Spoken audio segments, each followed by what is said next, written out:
우리는 지난주에 불의한 청지기의 비유를 통해서 올바른 물질관을 생각해 봤습니다. 세상 재물로 미래를 준비하는 삶을 살아가라고 교훈해 주는 말씀을 들었습니다. 오늘은 이어서 부자와 거지 나사로의 비유를 가지고 함께 은혜를 나누고자 합니다. 이 비유는 외식적인 삶을 살아가면서 세상 재물을 사랑하는 당시의 바리새인들을 향하여 주는 교훈입니다.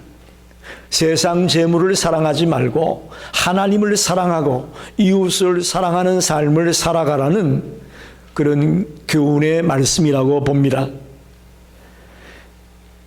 예수님은 공생애를 시작하면서 거듭해서 자기를 따라오는 사람들에게 주옥 같은 말씀을 전했습니다. 아무리 예수님이 말씀을 증거해도 당시의 종교 지도자들은 그 말씀을 듣지 않았습니다. 말씀을 듣고 깨달았으면 고치고 변화되고 바뀌어져야 되는데 그 당시의 종교 지도자들, 특히 바리새인들은 아무리 예수님의 말씀을 들어도 돌이키려 하지 않고 자기들의 살아오던 방식으로 그대로 살아갔던 것입니다. 특별히 당시에 소외된 사회계층의 사람들이 많이 있었습니다. 가난하고 힘들고 어려운 이웃들이 많이 있었습니다. 그런데 종교 지도자들이라는 그들이 그런 소외계층의 사람들에게 무관심하고 또 사랑을 베풀지 않는 모습을 보면서 지적하는 그런 의미에서 이 부자와 거지 나사로의 비유를 하시고 있다고 봅니다. 예전부터 이 비유에 대해서는 신학자들 간에 참 의견이 분분했습니다. 어떤 신학자들은 이건 실제로 있었던 얘기다, 비유가 아니고 어떤 실화다 라고 생각하는 학자들도 있었어요. 터툴리안, 암브로스, 칼빈 같은 이런 학자들은 이게 실제 스토리다. 그러나 우리는 실제 스토리라기보다는 비유로 보는 것이 좋습니다. 네. 그들이 실제 스토리라고 주장하는 이유는 인물이 하나 나오죠. 이름이 나오잖아요. 나사로라는 이름이 나오잖아요. 보통 비유에는 실제 이름을 쓰지 않거든요. 근데 이제 실제 이름이 나오기 때문에 이게 실제 스토리가 아니겠느냐라고 추론들을 하는 학자가 있었습니다만은, 그러나 전체적으로 볼 때 이건 비유로 보는 것이 좋습니다. 특이한 것은 부자는 이름이 없고 거지는 이름이 있습니다. 이게 특이하죠? 파라라는 학자는 말하기를 그 부자는 이름이 생명책에 기록되지 못했기 때문에 이름이 없고, 이 거지 나사로라는 이름은 생명책에 기록이 된 인물이기 때문에 이름이 있는 것이다 라는 주장을 하기도 했습니다. 나사로는 뜻이 있습니다. 하나님이 돕는 자라는 그런 뜻을 갖고 있습니다. 그런데 어떤 의미를 부여하기보다는 그 당시에 아주 많은 사람들이 이 이름을 갖고 있었다는 것입니다. 우리 한국 사람들의 이름 중에 많이 쓰는 이름이 있죠. 영희, 철수, 영자, 순자, 이런 아주 많이 이름들을 사용하는 그 이름이 있듯이 나사로도 예수님 당시에 많은 사람들이 그 이름을 갖고 있었던 인물입니다. 그렇기 때문에 나사로라는 이름을 예수님이 비유에 사용하지 않았느냐 이렇게 볼 수 있습니다.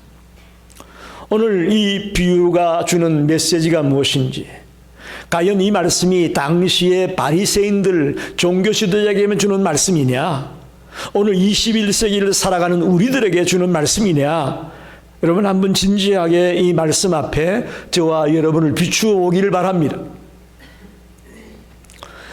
첫째는 오늘 비유 가운데서 이 땅에서의 선택이 영혼을 좌우한다라는, 영혼을 결정한다라는 그런 메시지가 담겨 있습니다.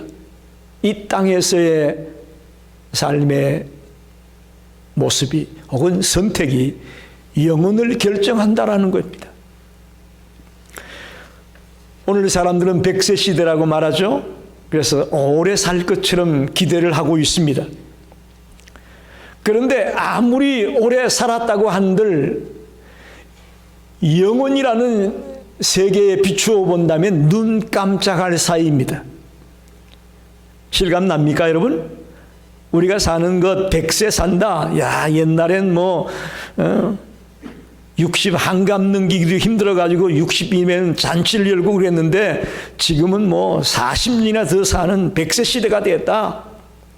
길게 산다라고 생각할지 모르겠지만 영원한 세계에 비한다면 눈 깜짝할 사이에 지나간단 말입니다.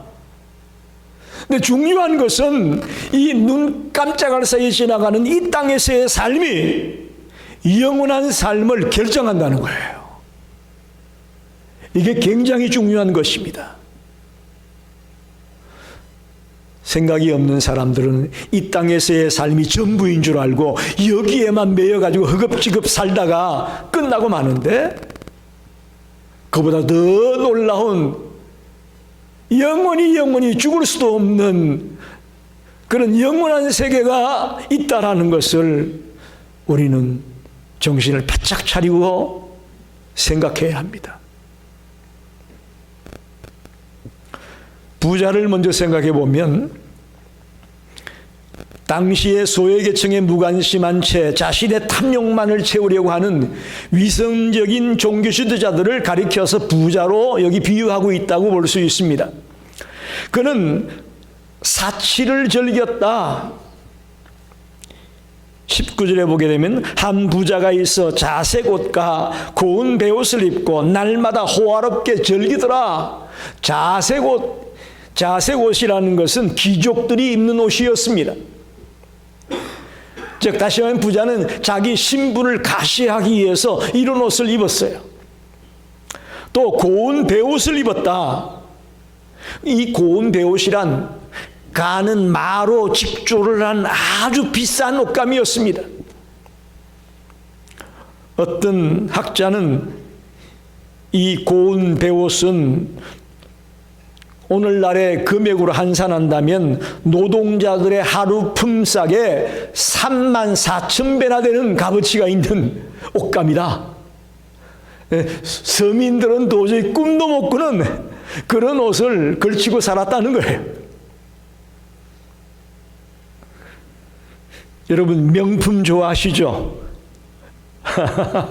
우리 성도님들은 다 순수하시고 수수하셔서 명품을 별로 좋아 안 하실지 모르겠지만 사람들 다 명품 좋아하잖아요. 오늘로 말하면 명품을 걸치고 사는 그런 부자의 모습이다라고 볼 수 있습니다. 또한 이 부자는 날마다 호화롭게 즐기더라. 이건 무슨 말일까요? 날마다 잔치를 열버리고 날마다 맛있는 진수성찬을 차려놓고 먹고 즐기는 그런 삶을 살았다라는 것입니다. 이스라엘에는 절기가 있죠. 이스라엘 백성들이 좀 잘 먹는 때는 그 절기 때예요. 그리고 그 결혼식이나 그런 특별한 행사 때만 그들이 잘 먹었어요. 그런데 이 부자는 날마다 호화롭게 즐기더라. 매일 잔치했다는 거예요.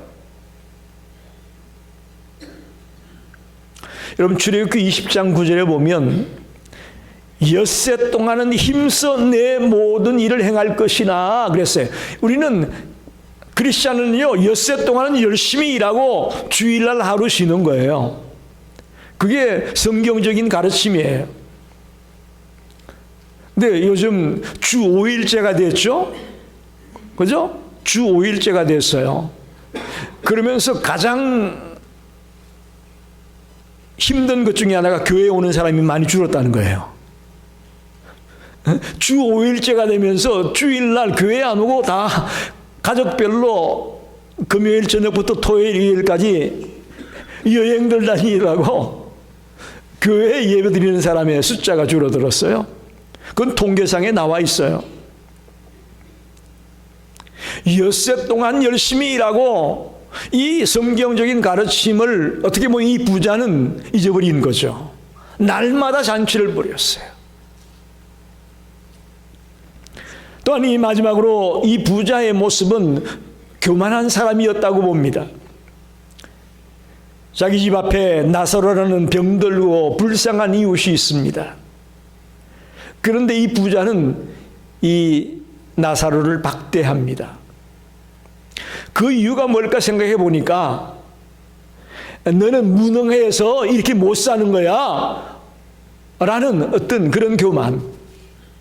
나는 열심히 노력하면 이렇게 살 수 있고 이렇게 잘 먹고 잘 입을 수 있는데 너는 무능하고 게으르고 그래서 너는 이렇게 못 되는 거야. 이것도 어떻게 보면 교만이죠. 동정할 가치가 없다고 여기는 그런 교만함이 이 부자의 마음속에 있었음을 발견합니다. 한마디로 말하면 이 부자는 불의한 청지기와 마찬가지로 주인의 것을 낭비하고 있었다 그런 말이에요. 우리가 16장 1절에서 봤듯이 어떤 부자에게 청지기가 있는데 그가 주인의 소유를 낭비한다는 말이 그 주인에게 들린지라 그렇게 우리가 불의한 청지기 때 들었잖아요. 주인의 것을 낭비했습니다. 우리도 마찬가지입니다. 우리는 청지기인데 하나님이 우리에게 물질도 건강도 재능도 자녀도 우리에게 있는 모든 것들을 맡겨주었습니다. 우리는 그걸 잘 관리해야 됩니다. 청지기로서. 그런데 오늘 이 부자는 그 맡겨준 것들을 낭비했다라는 것이죠. 나의 욕심과 쾌락을 위해 낭비하고 말았다면 결산할 때에 마지막 결산할 때에 분명히 하나님의 심판이 있다라는 사실을 우리는 알아야 될 것입니다. 반면에 나사로를 생각해 보겠습니다. 나사로는 오늘 본문에 보니까 아무것도 가진 것이 없었습니다. 그는 부잣집 문 앞에 앉아 있었고 그곳에서 구걸하는 신세였습니다. 헌대가 몸에 가득해가지고 괴로움을 당했다는 얘기가 기록되고 있는데 이것은 피부병이 아주 심했다는 것이죠. 그리고 그 개들이 그 헌대를 핥았더라라는 표현이 있습니다. 한마디로 비참한 자리에 이 나사로가 놓여 있었다는 겁니다. 도저히 상상하기도 싫은 그런 비참함과 비극적인 모습에 이 나사로가 처해 있었다라고 기록하고 있습니다. 근데 우리가 분명히 알아야 될 것은 이 비유 속에서 부자와 나사로의 모습이 나와 있는데 메인 핵심이 한 가지 빠진 것이 있습니다. 부자는 사치스럽고 호화롭게 넉넉하게 살았지만 주님을 믿는 믿음이 없었고 나사로는 비참하고 비극적인 삶을 살아가고 있었지만 주님을 믿는 믿음이 있었다라는 것이 이 비유 속에 깔려 있습니다. 그걸 우리는 놓쳐서는 안 됩니다. 오늘 본문에 두 사람이 죽어서 거지 나사로는 천사들에 의해 아브라함의 품에 안겼고 또 부자는 무일푼으로 지옥에 들어갔다라고 음부에 들어갔다라고 말하고 있습니다. 자, 여기에 중요한 키포인트가 있습니다. 재물을 소유한 그것 때문에 영원한 멸망에 빠지고 가난하고 궁핍한 생활 그 자체가 영원한 생명을 가져다 주고 그런 얘기가 아니에요. 부자는 영원한 멸망에 빠지고 거지는 하나님의 품에 안기고 그런 얘기가 아니라는 거예요. 절대 오해하면 안 됩니다. 사람이 그의 부나 가난에 대해 보여주는 태도에 달려 있습니다. 태도에 달려 있습니다. 다시 말하면 사람의 어떤 외적인 환경에 문제가 있는 게 아니고 그가 회개하는 마음으로 하나님을 믿고 섬기느냐 아니면 그 주님을 거절하느냐 가난해도 주님을 영접할 수 있는 것이고, 또 부유해도 주님을 배척할 수 있는 것이고, 여기에 더 중요한 키포인트가 있음을 알아야 됩니다. 부자냐 거지냐, 부유하게 살았냐 가난하게 살았냐, 그것보다는, 그 환경적인 요소보다는 진실로 통해 잡아가고 주님을 나의 구주로 영접했느냐 아니면 배척했느냐, 이것이 관건임을 우리는 말씀 가운데서 발견해야 됩니다. 그래서 이 땅에서의 선택이 우리의 영혼을 결정한다. 눈 깜짝할 사이에 지나가는 우리의 일생 가운데 어떤 결정을 하느냐에, 어떤 선택을 하느냐에 따라서 우리 영원한 세계가 결정이 되는 겁니다. 오늘 말씀 속에서 저와 여러분이 내가 사는 날 동안 바른 선택을 하고 주님을 믿고 의지하며 따라가는 삶을 살아야 되겠구나 라고 다짐하는 성도가 되시기를 간절히 축원합니다. 꼭 그렇게 하셔야 됩니다. 두 번째 생각할 것은, 이 한 번 결정된 사항은 바꿀 수 없다라는 것입니다. 즉 부자도 죽고 나사로도 죽어서 이제 가게 되었을 때에 그 결정, 이것은 뒤바뀔 수 없다는 거예요. 24절에 보니까 불러 이르되 아버지 아브라함이여 나를 긍휼히 여기사 나사로를 보내어 그 손가락 끝에 물을 찍어 내 혀를 서늘하게 하소서. 내가 이 불꽃 가운데서 괴로워하나이다. 음부에서 지옥에서 고통을 당하고 있던 그 부자가 아브라함에게 요청합니다. 저 나사로에게 물을 좀 찍어 가지고 좀 나에게 좀 달라고 하라. 완전히 전세가 역전됐습니다. 전세가 역전된 것을 보게 됩니다. 그러자 26절에 대답합니다. 그뿐 아니라 너희와 우리 사이에 큰 구렁텅이가 놓여 있어 여기서 너희에게 건너가고자 하되 갈 수 없고 거기서 우리에게 건너올 수도 없게 하였느니라. 즉 천국과 지옥 사이에는 왕래할 수 없고 또 교류할 수도 없고 그런 큰 구렁텅이가, 큰 벽이 놓여 있다는 사실을 말씀하고 있습니다.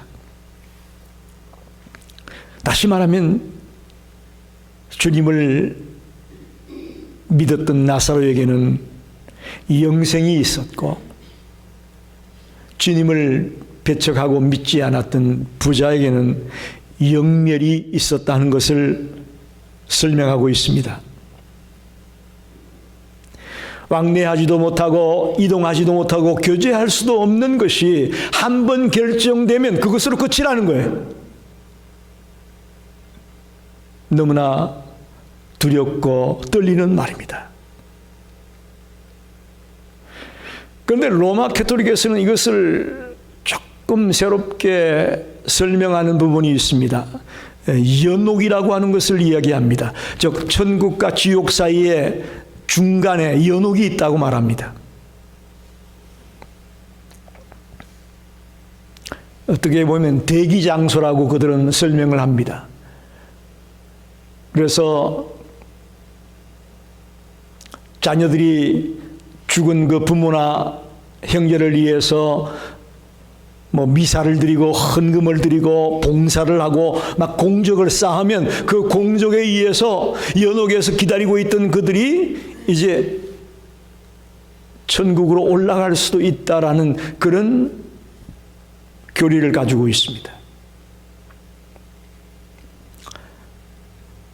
이것은 성경에 없습니다. 분명한 것은 예수님도 한 번도 이 연옥에 대한 말씀을 하신 적이 없습니다.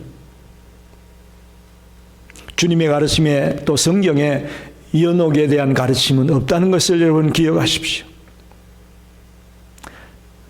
마틴 루터가 종교개혁을 일으킬 때에 가장 중세 암흑기에 병폐가 뭐였느냐? 로마 캐톨릭이 면죄부라는 걸 팔았어요. 면죄부. 면죄부가 뭐냐면 금전이나 재물을 바친 사람에게 죄가 사면되었다는 교양의 정서를 주는 거예요. 그래서 그 수많은 그 중세 캐톨릭의 교회 건물들이 의리의리하잖아요. 뭐 그냥 어마어마한 건축물들이 있었는데 그런 건축물들을 짓기 위한 재원을 마련하기 위해서 면죄부를 팔았어요. 죄가 사함받았다는 정서를 써주는데 그걸 돈을 받고 써주는 거예요.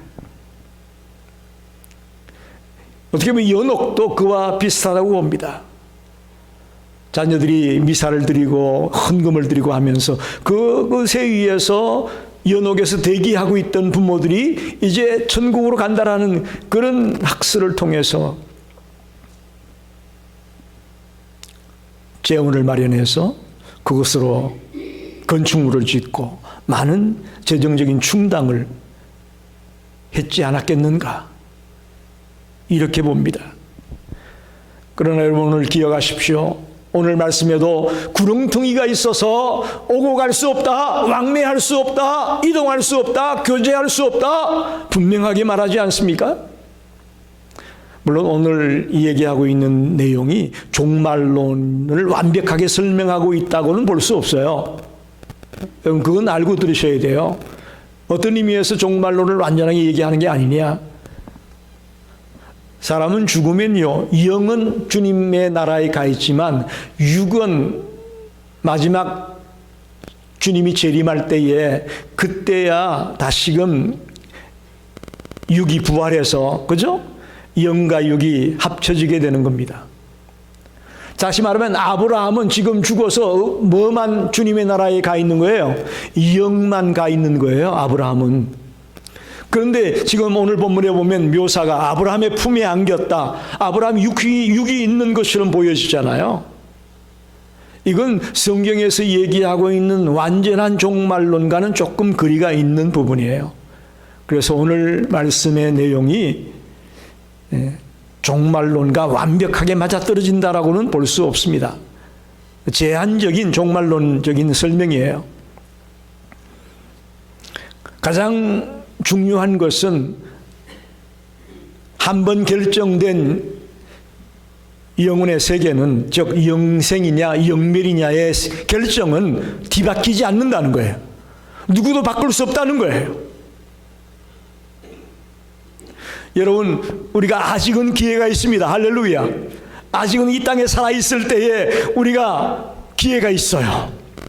그러나 주님이 부르셔서 내 생이 끝나고 나면 그때는 뒤바뀔 수 없다는 거예요. 그때는 어느 누구도 바꿀 수 없다는 거예요. 그래서 이 땅에 살아있는 동안 우리는 더 열심히 주를 믿고 의지하며 바르게 살아가려고 몸부림을 치는 그런 자가 되기를 간절히 소원합니다. 마지막으로 오늘 본문의 굉장히 중요한 키포인트 중에 하나인데, 이 부자가 또다시 아브라함에게 도움을 요청합니다. 27절 보면 이르되 그러면 아버지여 구하노니 나사로를 내 아버지의 집에 보내소서. 내 형제 5이 있으니 그들에게 정언하게 하여 그들로 이 고통받는 곳에 오지 않게 하소서. 또 요청합니다. 자기는 이미 끝났지만 내 형제들 5이 있는데 그들만이라도 이곳에 오지 않도록 나사로를 좀 보내달라, 그렇게 요청을 하죠. 그러자 29절에 대답합니다. 아브라함이 이르되 그들에게 모세와 선지자들이 있으니 그들에게 들을지니라. 할렐루야. 모세와 선지자가 있다. 이건 무슨 얘기예요? 이건 간용으로 쓰이는 말인데 구약 성경을 말합니다. 모세와 선지자가 있으니 그들에게 들어라. 구약 성경에 있으니 그걸 들어라. 그런데 이건 구약의 율법을 지켜라 그런 얘기가 아니고 구약 성경에서 말하고 있는 게 뭐죠? 오실 메시아. 메시아가 올 거야. 그 구세주가 올 거야. 구약에서 말하고 있는 그 메시아를 만나고 듣고 믿게 되면 그것으로 족하지. 굳이 뭐 나사로가 가가지고 얘기한다고 되는 거 아니야? 그런 말씀이에요. 누가복음 24장에 보면 이런 말씀이 있습니다. 예수님이 부활 후에 제자들에게 하신 말씀이에요. 내가 너희에게 있을 때에 너희에게 말한 바 곧 모세와 율법과 선지자들의 글과 시편이 바로 나를 가리키는 얘기다. 할렐루야. 여러분, 성경에서 얘기하고 있는 모든 그 얘기가 나를 가리키고 있는 얘기다라고 말씀하고 있어요. 그렇습니다. 예수님은 구약 성경의 핵심입니다. 구약의 주제를 얘기한다면 오실 메시아예요.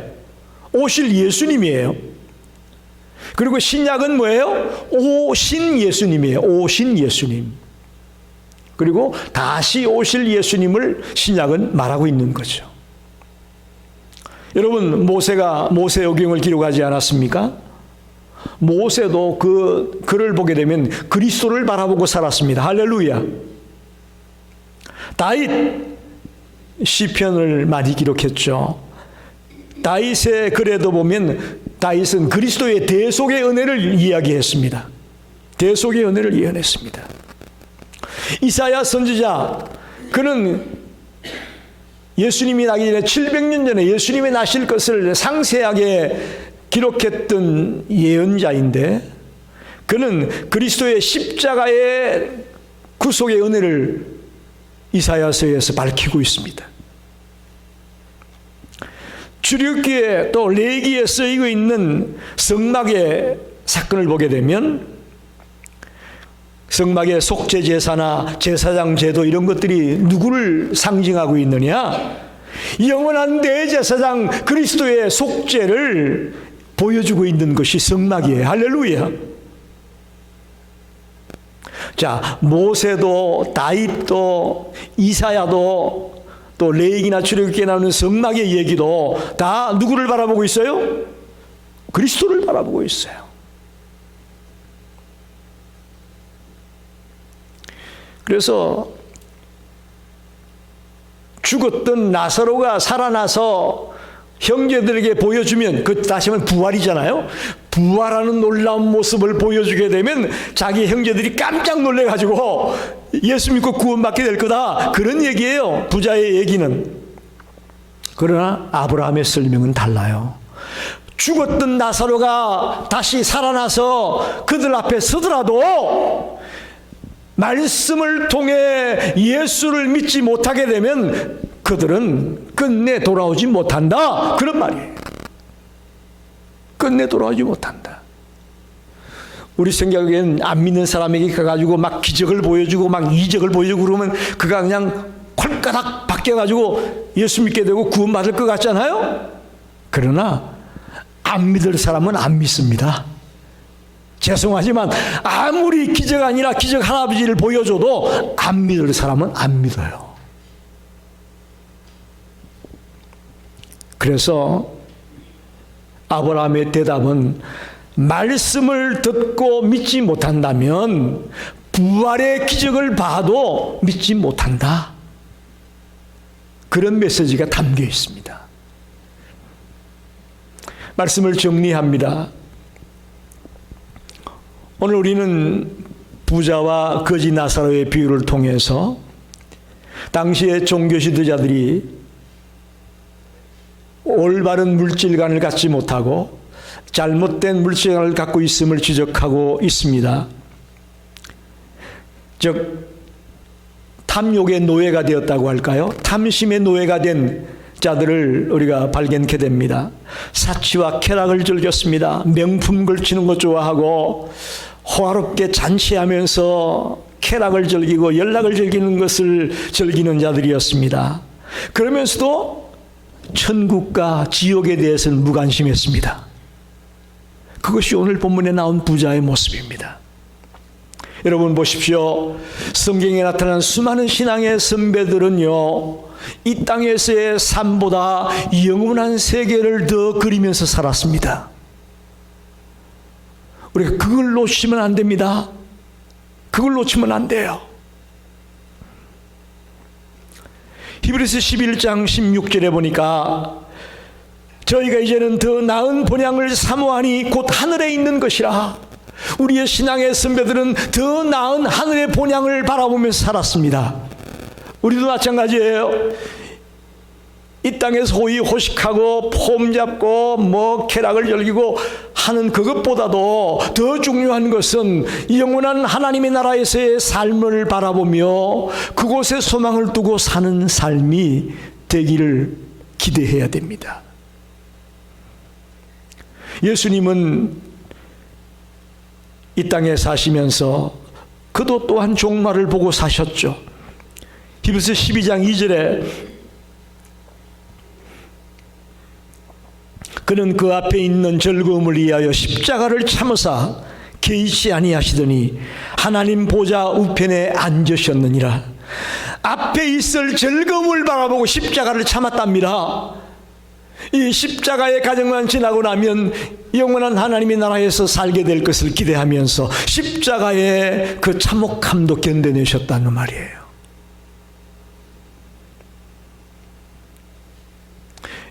사랑하는 성도 여러분, 이 땅에서의 선택이 우리의 영혼을 결정합니다.